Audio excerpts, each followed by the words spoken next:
Pertama-tama marilah kita panjatkan puji syukur kepada Tuhan Yang Maha Esa karena atas rahmat dan karunia-Nya kita dapat berkumpul pada hari ini dalam rangka pelaksanaan seminar proposal. Kami akan membahas proposal yang berjudul Upaya Peningkatan Hasil Belajar Peserta Didik dengan menggunakan media alat peraga gambar pada pembelajaran PAK di kelas 5 SDN 23 Kemangai, Kecamatan Ambalau, Kabupaten Sintang.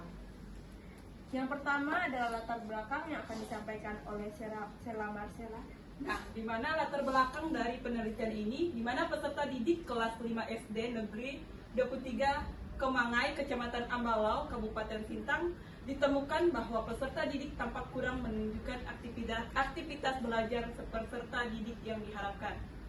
Peserta didik lebih cenderung pasif, tidak bertanya, tidak memperhatikan saat guru menjelaskan, atau lebih cenderung sibuk sendiri dengan aktivitas mereka.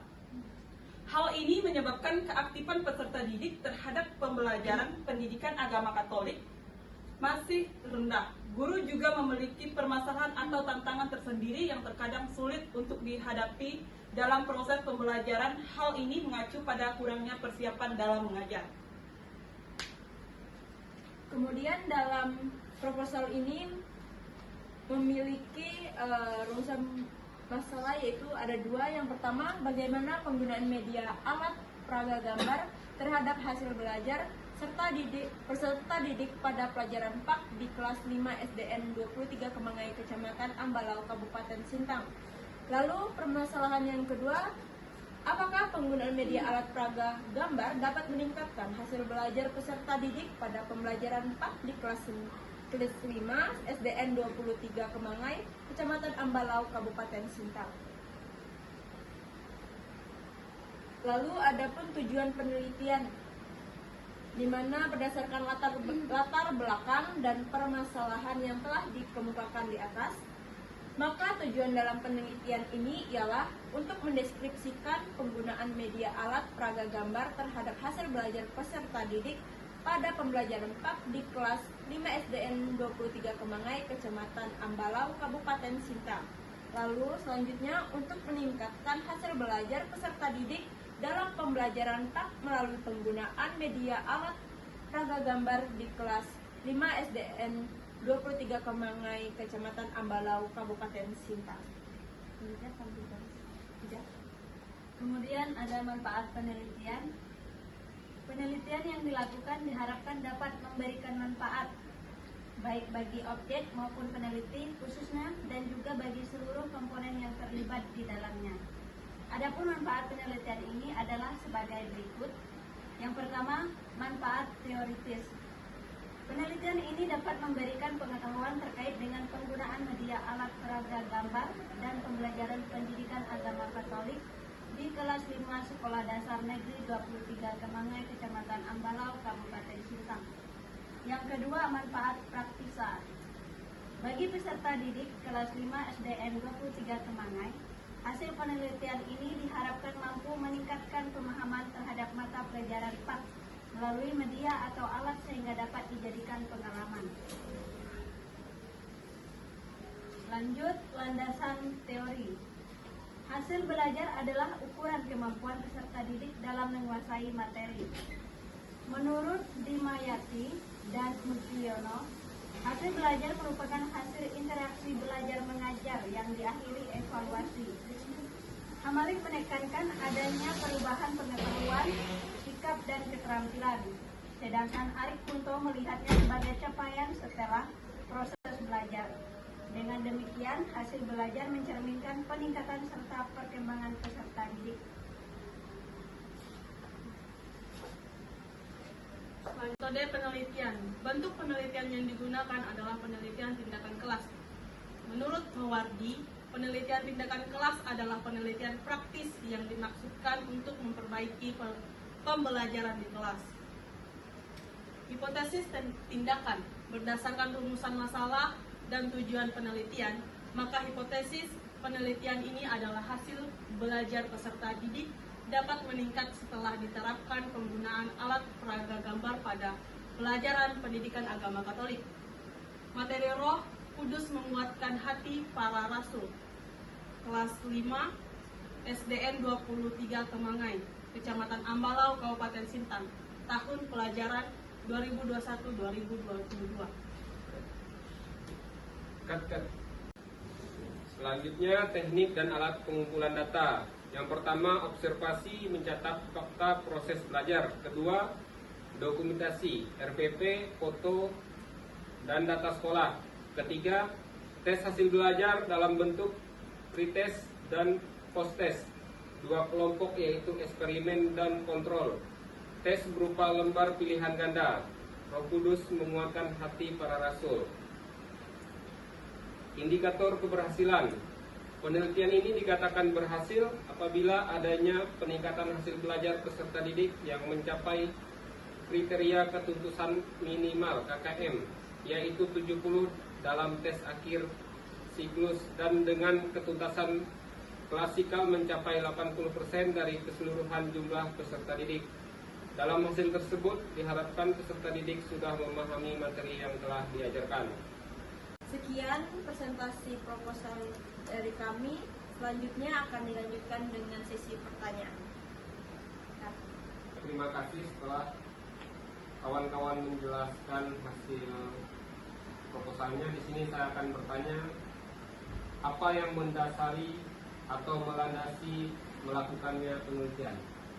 Baik, penelitian ini dilandasi dari kondisi peserta didik yang berada di SDN 23 Kemangai, Kecamatan Ambalau, Kabupaten Sintang, di mana di sana ditemukan bahwa peserta didik tampak kurang menunjukkan aktivitas belajar seperti yang diharapkan. Dan ini sudah diterapkan di dalam latar belakang dan juga dijelaskan karena peserta didik lebih cenderung pasif, tidak bertanya, tidak memperhatikan saat guru menjelaskan, atau lebih cenderung sibuk sendiri dengan aktivitas mereka. Dan melalui observasi dapat kita artikan bahwa mereka kurang tertarik dengan penjelasan yang diberikan oleh guru mereka. Sekian. Baik, selanjutnya jelaskan cara menjawab rumusan masalah yang ada dalam proposal. Terima kasih untuk pertanyaannya. Rumusan masalah yang dapat terjawab yaitu melalui siklus yang ditempatkan dalam penelitian tindakan kelas. Terhadap yang bisa dilakukan adalah tahap pra penelitian ini dilakukan dengan cara observasi awal dan wawancara. Ini dilakukan untuk memvalidasi masalah. Kemudian yang keduanya siklus PTK. Siklus ini dilakukan dalam 4 tahap, yaitu yang pertama perencanaan, di mana di tahap ini guru dan peneliti membuat RPP untuk melaksanakan penelitian. Kemudian yang kedua pelaksanaan tindakan. Pelaksanaan tindakan ini, tahap ini mencakup kegiatan awal pembelajaran, kegiatan inti, dan kegiatan penutup dalam rangkaian pembelajaran. Kemudian yang ketiga adanya refleksi. Dilakukan untuk mencari kekurangan dalam pembelajaran sehingga dapat melakukan siklus selanjutnya. Kemudian yang keempat itu ada observasi, di mana mencatat, mengamati semua yang terjadi dalam kegiatan pembelajaran. Baiklah, selanjutnya jelaskan bagaimana penelitian dilakukan di lapangan. Baik, terima kasih atas pertanyaan penanya. Baik, di sini saya akan menjawabnya. Jadi, yang pertama dilakukan adalah tahap pra-penelitian. Pra-penelitian ini dilakukan dengan cara observasi awal dan wawancara. Ini dilakukan untuk memvalidasi masalah. Yang kedua, siklus PTK. Dilakukan dalam 4 tahap. Yang pertama itu perencanaan, yang dimana di tahap ini guru dan peneliti membuat RPP untuk pelaksanaan penelitian. Yang kedua, pelaksanakan tindakan. Tahap ini mencakup kegiatan awal pembelajaran, kegiatan inti, dan kegiatan penutup dalam rangkaian pembelajaran. Yang ketiga adalah observasi, yang dimana observasi ini mencatat, mengamati semua yang terjadi dalam kegiatan pembelajaran. Yang terakhir adalah refleksi, yang dimana dilakukan untuk mencari kekurangan dalam pembelajaran sehingga dapat melakukan siklus selanjutnya. Terima kasih. Baiklah, jelaskan teknik dan alat pengumpulan data yang digunakan dalam penelitian. Baik, terima kasih atas pertanyaannya. Dalam teknik dan pengumpulan data, di sini menggunakan ada 3, yaitu Yang pertama observasi, di mana observasi itu kegiatan yang melihat langsung bagaimana keadaan di dalam kelas. Yang kedua itu dokumentasi, atau bisa dilihat dalam RPP, foto dan data sekolah, di mana dokumentasi ini melihat tata tertib atau untuk melihat langkah-langkah apa yang perlu diambil. Yang ketiga itu tes hasil belajar, bisa dalam bentuk pretest dan post-test, 2 kelompok eksperimen dan kontrol. Tes berupa lembar pilihan ganda.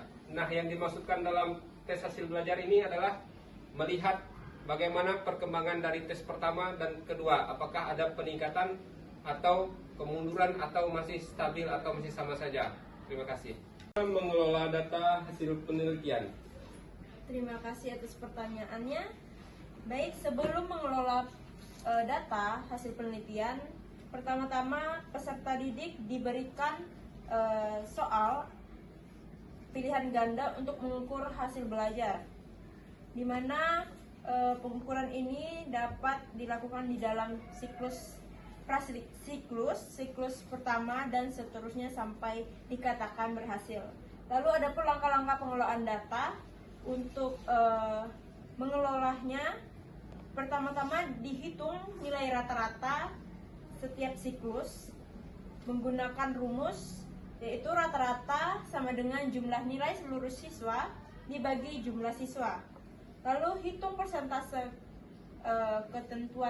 ketuntasan belajar, yaitu persen belajar sama dengan jumlah siswa tuntas dibagi jumlah seluruh siswa baru dikali 100%. Lalu kemudian skor maksimal itu sampai pada 100. Lalu dikategorikan lagi penilaian itu dari sangat baik sampai kurang baik, di mana nilai 80 sampai 100 dikatakan sangat baik, lalu 71 sampai 80 dikatakan baik, 61 sampai 70 dikatakan cukup baik, dan 50 sampai 60 dikatakan kurang baik. Selanjutnya, selain adanya data kuantitatif, ada juga data kualitatif, di mana di sini data-data itu dianalisis dan diobservasi. Setelah dilakukannya observasi, lalu direfleksi atau ditinjau setiap siklus untuk perbaikan tindakan selanjutnya. Lalu dalam penyajian data dalam bentuknya dapat bervariatif, ada dalam bentuk tabel, grafik, dan kualitatif. Selanjutnya, analisis data yang dilakukan dapat berupa analisis deskriptif, yang dimana membandingkan data kualitatif dan kuantitatif. Lalu dalam pelaporan hasilnya, setelah semua data dikelola, dapat ditarik kesimpulan berdasarkan peningkatan hasil belajar dan respons siswa. Baik, terima kasih atas kesempatan bagi para dosen pembimbing dan dosen penguji yang telah memberi kesempatan pada kami untuk melakukan presentasi. Sekian dan terima kasih.